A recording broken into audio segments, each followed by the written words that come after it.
Hello students, a very good morning to all of you and I hope all of you are healthy, safe at your home. So students, today we are going to start a new chapter, that is natural hazards and natural disaster. This is a chapter of your part 2nd and lesson 7. So in this chapter we are going to read about the changes in the nature. Nature में जो changes होते हैं, some changes are positive and some are negative. Here we talk about the negative changes.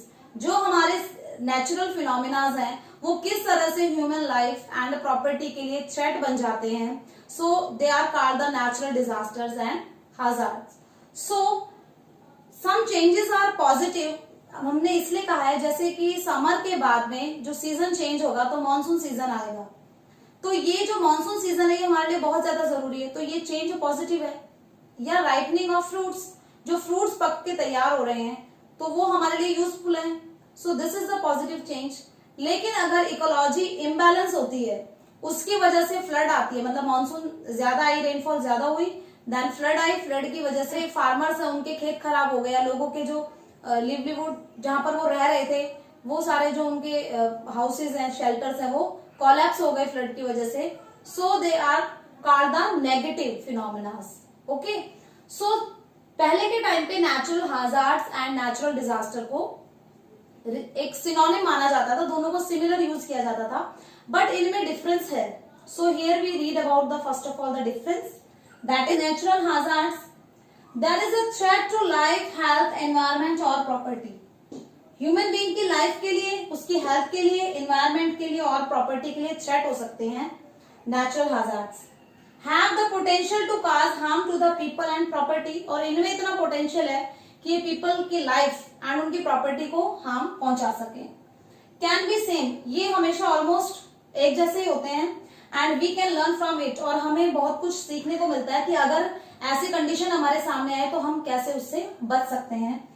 जैसे physical में heat या noise, बहुत ज्यादा heat है, बहुत ज्यादा टेम्परेचर हो रहा है, तो हम अपने आप को कैसे बचाएंगे. आप ऐसे क्लाइमेट में चले गए जहां पर टेम्परेचर बहुत ज्यादा है, तो हमें पता है कि हमें बार बार पानी पीना है जिससे डिहाइड्रेशन ना हो हमें. Okay, then chemical, leakage of chemical. Bhopal gas tragedy में हमने देखा था कि बहुत सारी गैस है वो पॉइजनस गैस रिलीज हुई थी, बहुत सारे जो लोग हैं उनकी डेथ हो गई थी.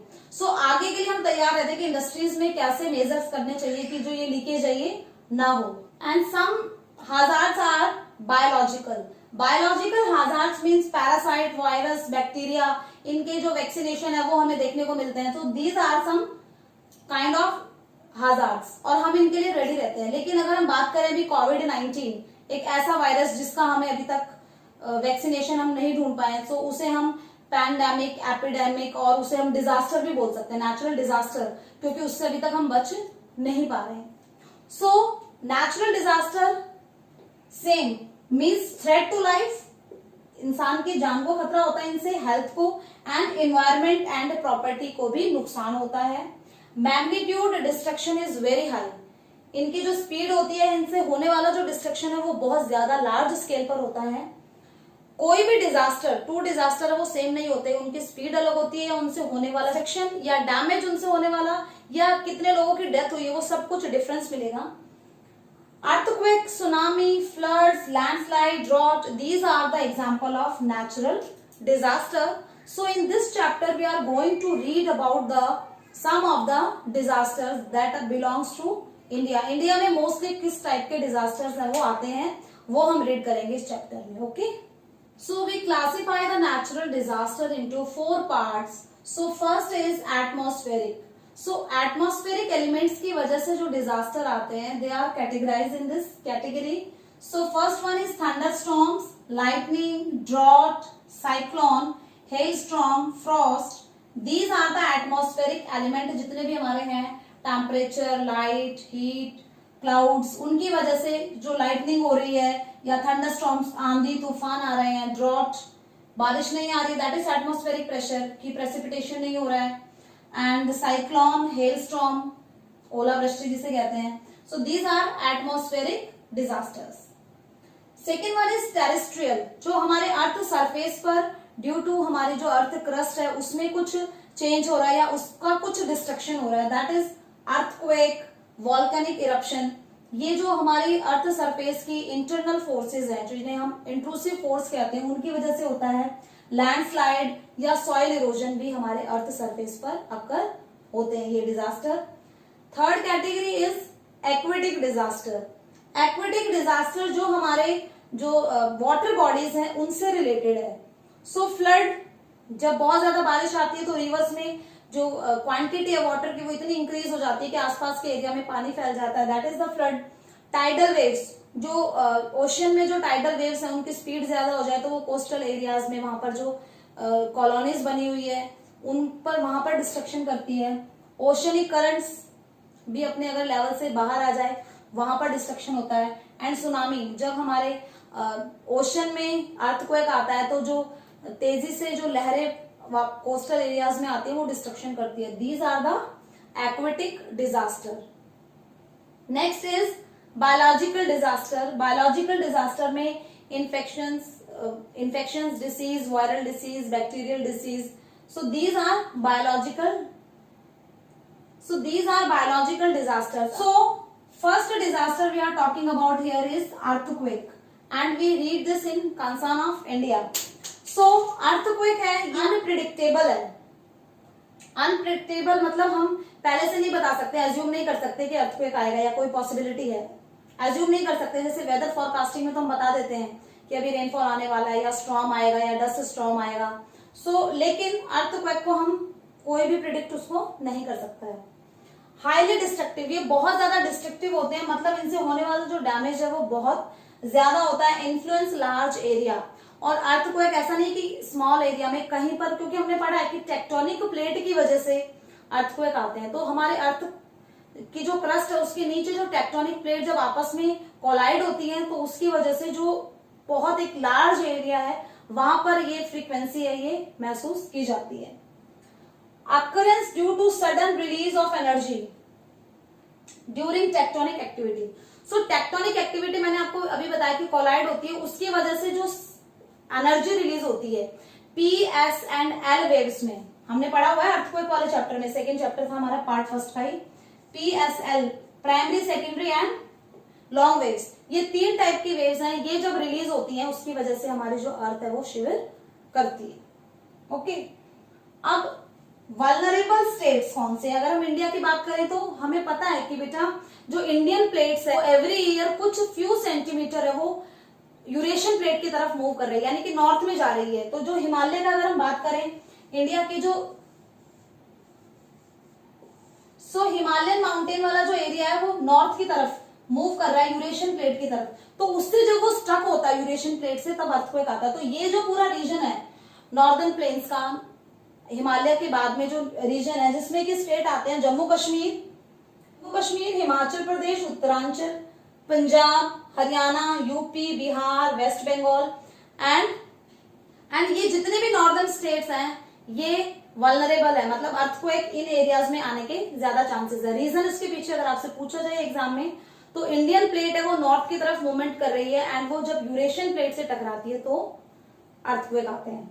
Okay, cracks are formed on surface पर क्रैक्स पड़ जाते हैं एंड लैंडस्लाइड होती है, जो अनकंसोलिडेटेड रॉक्स होते हैं उसकी वजह से जो जमीन का हिस्सा है वो खिसक जाता है, लैंडस्लाइड, एंड उसकी वजह से लैंडस्लाइड अगर हो गया तो रिवर्स है वो भी अपना जो पाथ है उसको चेंज कर लेती है एंड कई जगह पर फिर उसकी वजह से फ्लड भी आती है।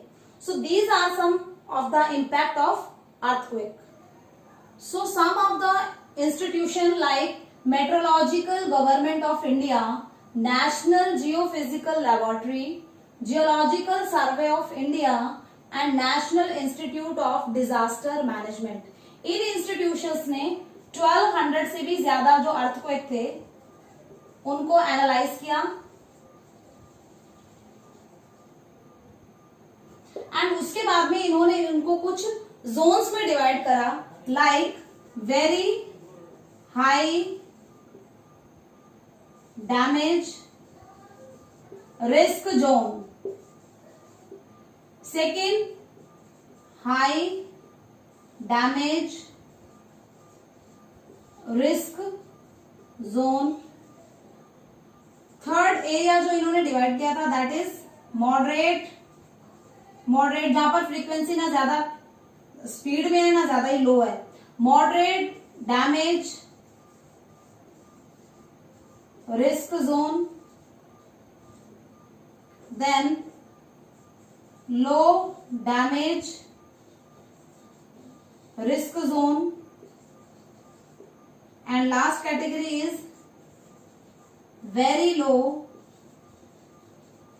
damage risk zone. सो ये जो इंस्टीट्यूशन है इन्होंने 1200 से ज्यादा जो अर्थक्वेक थे उनको एनालाइज करके कुछ जोन्स बनाए इंडिया में कि कुछ जोन ऐसे हैं जहां पर बहुत ही हाई डैमेज जोन है, मतलब यहाँ पर जो अर्थक्वेक आता है उसकी जो फ्रीक्वेंसी होती है रिक्टर स्केल पर हम इसको मेजर करते हैं, इसका जो रिक्टर स्केल होता है वो काफी इसका मैग्नीट्यूड हाई होता है, उसके बाद में high damage, then moderate, then low, and जहां पर जो डैमेज सबसे कम होता है वो है very low damage risk zone. तो अभी हमने एक नेचुरल डिजास्टर के बारे में पढ़ा है, that is earthquake, and now we will read about the tsunami. Tsunami is also a natural disaster. When it occurred, Alfred Wegener and Harry Haas ने थ्योरी दी थी प्लेट टेक्टोनिक की, और इन्होंने ये कहा था कि जब वेरियस कॉन्टिनेंट है वो आपस में एक दूसरे से अलग जाने लगे तो जो मूवमेंट थी वो वाटर ओशियनिक बॉडीज में भी हुई थी. एंड जब दो कॉन्टिनेंट आपस में जो टेक्टोनिक प्लेट्स के टकराने से जो ओशन में जो एनर्जी रिलीज होती है उसकी वजह से जो करंट्स डेवलप होती हैं उनकी वजह से सुनामी आती है. Okay, so earthquake and volcanic eruption cause the sea floor to move, resulting in sudden displacement of ocean water. हमारे कोई भी वाटर बॉडी है सी ओशनिक, वहां पर अर्थक्वेक एंड वॉल्केनिक इरप्शन होता है. सो उसकी वजह से जो सी फ्लोर है उसमें जो भी ओशनिक वाटर है उसकी सडन डिस्प्लेसमेंट होता है, मतलब मूवमेंट होता है. एक लार्ज क्वांटिटी में वाटर है वो एक जगह से दूसरी जगह पहुंचता है. और क्यों पहुंच रहा है? क्योंकि वॉल्केनो इरप्शन हुआ है तो भी एनर्जी रिलीज हुई है हमारी अर्थ सरफेस के नीचे से, एंड अगर अर्थक्वेक आया है तो भी एनर्जी रिलीज हो रही है पीएस एंड एल वेव्स की फॉर्म में. So high vertical waves, vertical waves बहुत ऊंची ऊंची लहरें ऊपर उठती हैं. Waves water flows turbulently on to the land, और वाटर है वो ओशन बॉडी को छोड़ के लैंड में एंट्री कर जाता है. डिस्ट्रॉइंग पोर्ट सिटीज, अब जितनी भी पोर्ट सिटीज हैं उनको डिस्ट्रॉय करता है. ये कोस्टल एरिया है, यहाँ पर अगर हम कहें अरेबियन सी है, बे ऑफ बंगाल है, तो इधर से जब वॉल्केनो इरप्शन हो या अर्थक्वेक आए उसकी वजह से जो करंट फ्लो होगा उसकी वजह से जो कोस्टल रीजन है इनमें पानी भर जाएगा. तो पोर्ट सिटीज है वो डिस्ट्रॉय होंगी, जहां पर जो टाउन्स है वो डिस्ट्रॉय होंगे, बिल्डिंग सेटलमेंट्स एंड जो कोस्टल एरिया है वहां पर डिस्ट्रक्शन होगा. किसकी वजह से हो रहा है? ये जो फास्ट मूविंग जो विंड्स, फास्ट मूविंग जो वेव्स हैं वो यहाँ पर डिस्ट्रक्शन कर रही हैं. डेंसली पॉपुलेटेड एरिया होते हैं क्योंकि हाई वैल्यू होती है यहाँ पर जो लैंड होती है वाटर बॉडीज के पास में, उनकी जो वो काफी फर्टाइल लैंड होती है, तो हाई वैल्यू लैंड है, इसकी वजह से वहां पर ज्यादा पॉपुलेशन रह रही है. Also centres of intense human activity, और यहाँ पर ह्यूमन एक्टिविटी के ही सेंटर्स होते हैं, चाहे आप फिशिंग लगा लीजिए या एग्रीकल्चर एरिया होते हैं. And the loss of life and property is much higher, बहुत ज्यादा प्रॉपर्टी एंड लाइफ का यहाँ पर लॉस होता है beyond the capacity of individual state and government. और गवर्नमेंट कितने भी प्रोग्राम या कितनी भी पॉलिसीज स्ट्रेटेजीज बनाए नेचुरल डिजास्टर के लिए, लेकिन ये इतने लार्ज स्केल पर होता है कि गवर्नमेंट बाद में जो लोग सरवाइव कर रहे हैं उनको उनके मिटिगेशन के लिए, उनके रख रखाव के लिए, उनके मेंटेनेंस के लिए कितना भी कुछ करे, लेकिन उनकी जो लॉस हुआ है उनको पूरा नहीं कर सकती है गवर्नमेंट, इतना ह्यूज डिस्ट्रक्शन होता है. सो 2004 में इंडिया के कोस्टल रीजन्स हैं उनमें भी सुनामी आई थी, जिसकी वजह से अंडमान एंड निकोबार, मालदीव, श्रीलंका, यहाँ पर भी बहुत ज्यादा डिस्ट्रक्शन हुआ था, और इंडिया के जो कोस्टल रीजन है वहां पर भी बहुत सारा डिस्ट्रक्शन हुआ था.